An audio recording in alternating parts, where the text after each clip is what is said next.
Okay, folks, we are looking at lesson 1.2 of the long-term analysis, implementing macro analysis, quarterly shifts, and open float.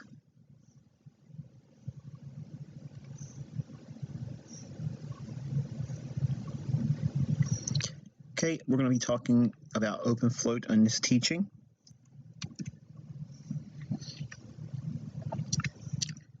Okay.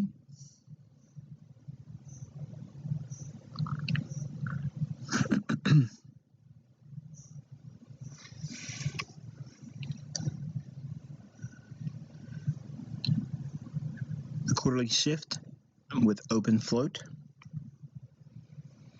And let's first start by defining what is open float. Open float is the current open interest above and below current market price.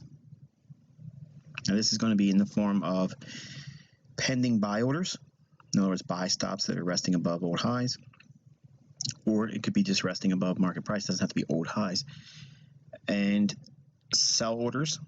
It could be below the market price by very little bit in terms of pips, or it could be below significant lows. There are open interest in the form of sell stops for entry orders and sell stops for collapsing long positions, and there are buy stops to get long and then buy stops to protect short positions. All of those are equating to open float. It's the total open interest of the players that are in the market now or hope to be, depending on where price goes relative to those standing orders. Okay, when open float is used to determine buy-side liquidity, shorts use protective buy stops above the last bearish shift. Buy stops above short-term highs, that could be in the form of a weekly high or a monthly high. Buy stops above the highest high in the last 3 months. Buy stops above the current 6-month high. And buy stops above the current 12-month high. Now, don't be discouraged by hearing these numbers, because you can be really close to the 12-month high for a long period of time and never really get to it. When I first remember reading about this type of idea, the range for the 12-month high and low, I thought to myself, it takes 12 months to get back to that level. And that just shows how myopic my viewpoint was when I first started trading. The 12-month high and low, you can be inside that range for a long time, near the high or the low. It doesn't take that long to get to it. So some of the new traders that usually send me emails, they ask me how often do I trade 12-month highs and lows. Well, you could see a 12-month high or low pretty quickly. It depends on what the range is in your market. The same thing is said for a 6-month high. The one we're going to focus on here primarily is the buy stops above the highest high in the last 3 months. Because we're looking at the quarterly shift, that's going to be a very significant price level where buy stops will be resting. So every 3 months, you want to be noting where that high is, and there's going to be buy stops definitely most likely getting targeted if we have a market structure shift bullish. And they're going to be aiming for those buy stops above the 3-month highs. Any run on buy stops above a short-term high, which is a monthly high or a weekly high, that's going to give us strong prognostication for short-term volatility as well. When we're looking at the sell side of the liquidity, longs use protective sell stops under the last bullish shift. Sell stops below short-term lows. That can be in the form of a weekly low or a monthly low. Sell stops below the lowest low in the last 3 months. Sell stops below the current 6-month low. And finally, sell stops below the current 12-month low. Now, one of the questions I get a lot, and I get it actually sent to me by email, even in the free members area from my website and on YouTube. When I talk about running stops, or if I talk about turtle soup, false breaks above old highs or false breaks below an old low, the question always comes up is, how do I know if the market's going to stop just right above an old high or below an old low and then reverse, or keep on going? And I'm going to teach you the ideas that I use to get to that conclusion.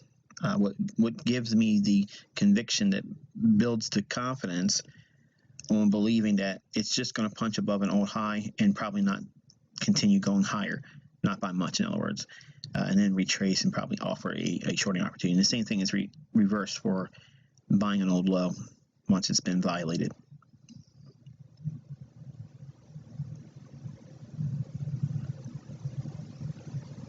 Okay, this chart is basically outlining the same levels that we had for the quarterly shifts, and every 3 months the intervals are shown here.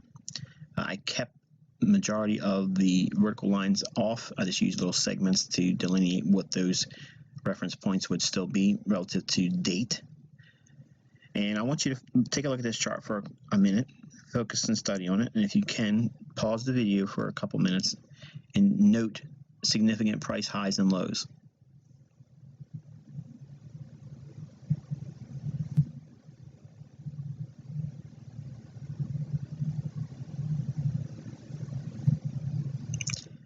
Obviously, you can see the one that's here, and the low down here. So we have two pretty significant runs above an old high and below an old low.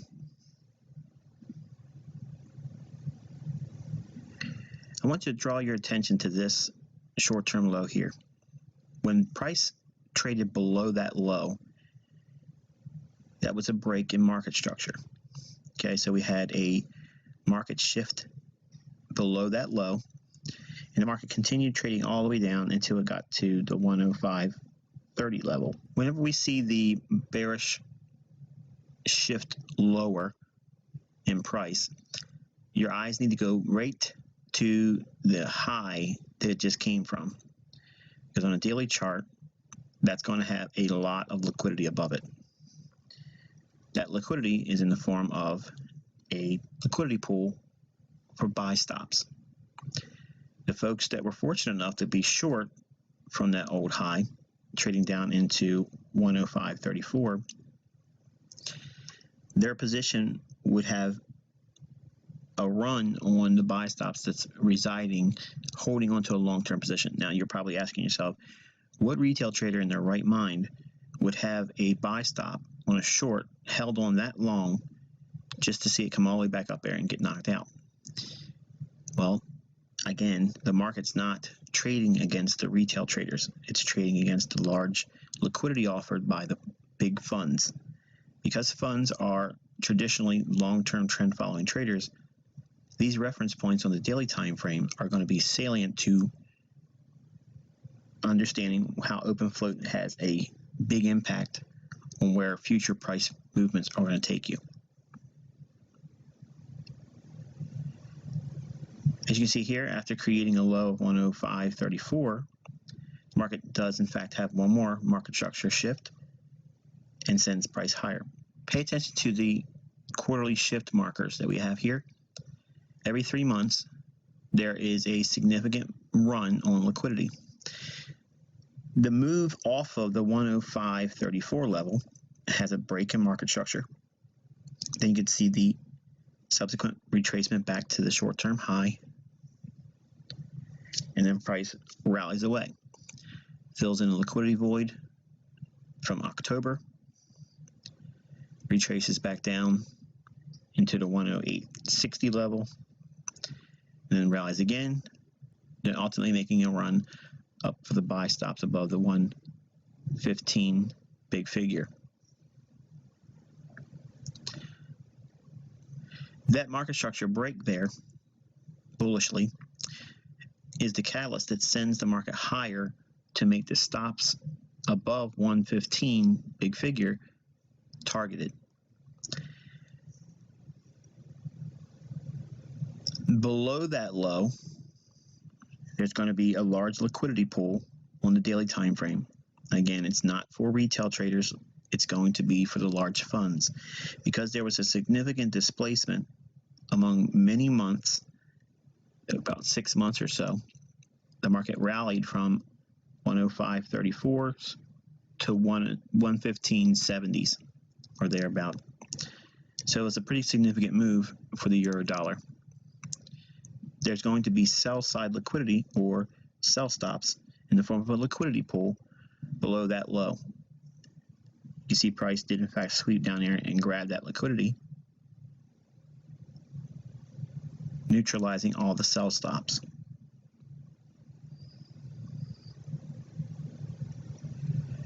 So let's take a look at what takes place and how we can use open float and help answer some of the confusion you have about why the market should be expected to go a certain level and then retrace or reverse, and how we can look forward to one side of the market being predominantly controlled and staving off any continuation after the move blows through an old high or below an old low. As you see here, we have a short-term high here. Right before the market runs through that retracement back down into the 107.50s, the buy stops that would be resting above that high, they're targeted, and the market runs right through that, and it also fills in a liquidity void to the left from October. Then the market retraces deeper, and then we have a short-term high that was created by that rally above, taking the buy stops out. That short-term high eventually gets ran out as well, making a run on the buy stops that will be resting above that. Now, what buy stops will be resting above that? People that want to sell short. Every time price makes a impulse price swing, there's always invariably going to be orders that want to be selling there, and they're going to be sometimes short positions. Funds will go in and start working their positions in early, and sometimes they get knocked out, and that's what's happening here. Many times you're seeing that same phenomenon you end up going through. It's just going through a larger scope in terms of order size. And then finally making a run on that 115 big figure, clearing out the buy stops above the previous October high. Now I'm going to draw your attention to how do you know when the market's going to reach for one side of the liquidity or the other. Notice while the market was trading from the low at 105.34 all the way up to 115 big figure, there wasn't any significant move on sell stops at all. They were driving price up to take the liquidity out at 115. Once that liquidity was taken out in the form of the buy stop raid at 115 big figure, the market broke down and created a violation of a short-term low. That short-term low had trailing sell stops resting below it. Those sell stops would be violated and canceled. So any longs would be knocked out at this point. Now you need to be paying close attention, because this is where the rubber meets the road. This short-term low and that run on the sell stops right below that low here, you want to draw special attention to that right now, because this is your first clue that we are probably going to work the sell side of the liquidity. We don't know it at the time when it first forms. We have to start watching what price does. We already know we have a strong rejection above the 115 big figure, and we've came a long way from 105.34s with none of the sell stops taken except for this one here. Now we have a short-term high that's violated just briefly. But my question is that short-term little violation above an old high, is that making new ground for new highs? No, it didn't even challenge the old high. But look at the strong rejection right above that high. it creates another lower low. So this short-term low right here also sees its liquidity in the form of the sell stops ran out as well. My question to you is this. At this moment, right now, it's at the midway point or equilibrium between the 105.34 and the 115 big figure. The chances of this creating a higher high, where we're at right now relative to the 115 big figure, is not likely, not because it's hindsight and it's right in front of me, but because it's showing indications that it can't create new ground once the buy stop side of the liquidity is taken, but it's creating new lower ground every single time a short-term low is violated. It gathers up more momentum and it gathers more distance between the range of 115 big figure and 105.34. So every time it drops a little bit more. But every time it rallies, it fails to make a new high. Even if it takes a short-term high out, it's not gaining any more ground on the upside. Every rally is being distributed. We have a short-term high here as well, and those buy stops are ran out as well. Same question, does this rally above a short-term high create a new high? No, it can't even get above the previous failed attempt to make another higher high at the 114 big figure.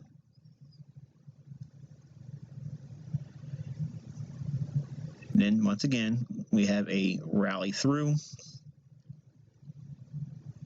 an old high. Does it gain new ground? No, but it's quickly rejected and trades lower. And then violates 2 times. It goes below the 109.10 level. Once briefly before running up and taking that run on 112.95, and then rejecting that level after taking the buy stops out and making a run for another pass through the 108.50s. This short from this high at 112.95 was on the heels of the U.S. elections. We saw a strong dollar, and the market quickly rejected all of the rallies in foreign currencies. The movement below every short-term low and gaining more ground on the downside, that's the indication you look for regardless of whatever time frame you're trading. But on the daily chart, you're looking for clues that it wants to gain more momentum on one side of the market or the other. You're going to reference where the buy stops are above old highs and where the sell stops are below old lows. But what you're watching for is the tug of war that takes place between each new run on stops below the market and above the market. If you notice where the intermediate term highs are, if intermediate term highs keep creating lower intermediate term highs and intermediate term lows and short term lows keep going lower each time, it's telling you that it wants the open float below the marketplace. In other words, it wants to seek the sell side liquidity. It's going to draw lower. So now think about what this has done for you. It gives you a directional bias on the daily chart. And it takes a long time for these moves to take place, but once you're studying price and you look for these clues across many pairs and many asset classes, you'll see that this is in fact what leads you to daily chart directional bias, which also will serve you very well in other disciplines of trading, whether it be day trading, scalping, short-term trading, or swing. This will give you what you're looking for in terms of how do I know what side of the market is going to make the run on? Is it going to run the buy stops or is it going to run the sell stops? Think about what time frame you're looking at here. This is a daily chart. If the daily chart is indicating that it wants to run lower because it has no problem getting down below short-term lows, but every rally has a failure to make new ground and can't make a higher high. When it does make a higher high, it's punished immediately. But the high that it makes is always just above a short-term insignificant high.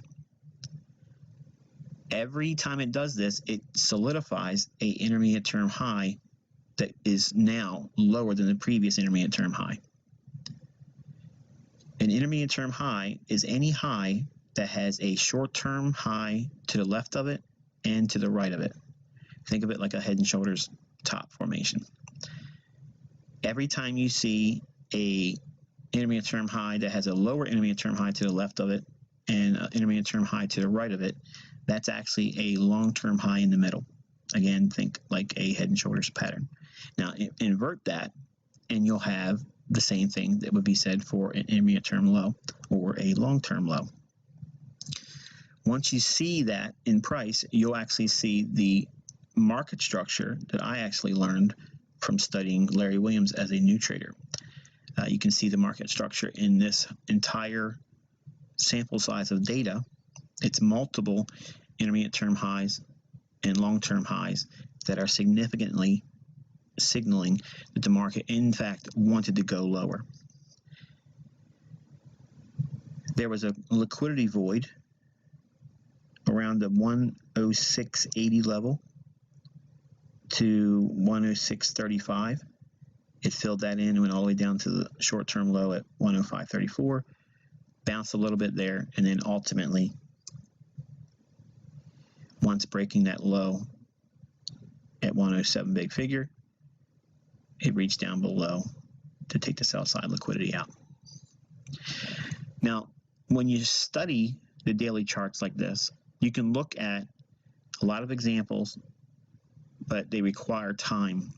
And unfortunately, they don't give you a lot of turnaround time for study.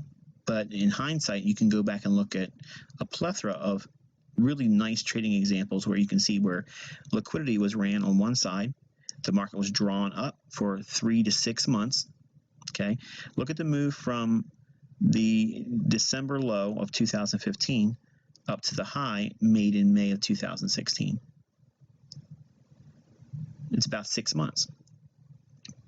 Then the move from that high in the spring of 2016, it traded all the way down to a low made in December of 2016.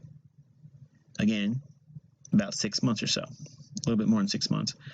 But you're seeing the effects of how the quarterly shift takes place, also how the runs on liquidity, and the implementation of open float.